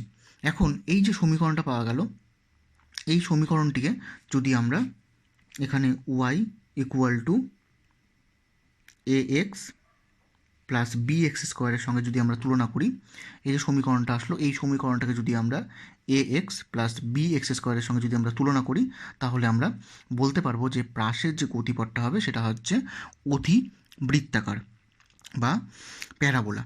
অধিবৃত্তাকার সমীকরণ, অর্থাৎ অধিবৃত্তের যে সমীকরণের যে গ্রাফ হয়, অর্থাৎ Y equal to A X plus B X স্কোয়ারের যে গ্রাফ, তার সঙ্গে তুলনা করলে আমরা বলতে পারি যে আমাদের যে প্রাসের গতিটার যে ছবিটা ছিল সেই ছবিটাতে যে এই যে গ্রাফটা যাচ্ছে এই বরাবর, যেই বরাবর প্রাসটা গতিশীল সেটা হচ্ছে অধিবৃত্তাকার।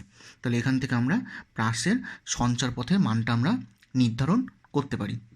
তাহলে দেখে নাও, এখানে আমরা প্রাসের গতি সংক্রান্ত আমরা যে সমস্ত মানগুলিকে নির্ধারণ করলাম সেগুলি হচ্ছে সর্বাধিক উচ্চতাকে নির্ধারণ করলাম, উত্থিতিকাল এবং চলনকালকে আমরা নির্ধারণ করলাম। সেটা যেমন আমরা এই পদ্ধতি করেও করতে পারি অথবা এটাকে আমরা এই পদ্ধতি করেও করতে পারি। একইভাবে আমরা এখান থেকে প্রক্ষেপ সীমাকে নির্ধারণ করলাম, প্রক্ষেপ সীমা সর্বোচ্চ মান নির্ধারণ করলাম, এবং যদি আমরা ওর পূরক কোণে যদি আমরা এটাকে নির্ধারণ ফেলি তাহলে আমরা এখান থেকে সেটা বের করতে পারছি। একইভাবে করে প্রাসের সঞ্চারপথের রাশিমালাটাও আমরা এখানে নির্ধারণ করলাম, এবং এই সঞ্চারপথের রাশিমালা থেকেও আমরা বলতে পারবো যে প্রাসটি হবে অধিবৃত্তাকার। বুঝতে পারা গেল? তাহলে এখান থেকে আমরা প্রাসের গতি সংক্রান্ত সমস্ত তথ্য আমরা নির্ধারণ করলাম। গুড বাই স্টুডেন্ট, আজকের লেকচারে এতটুকুই।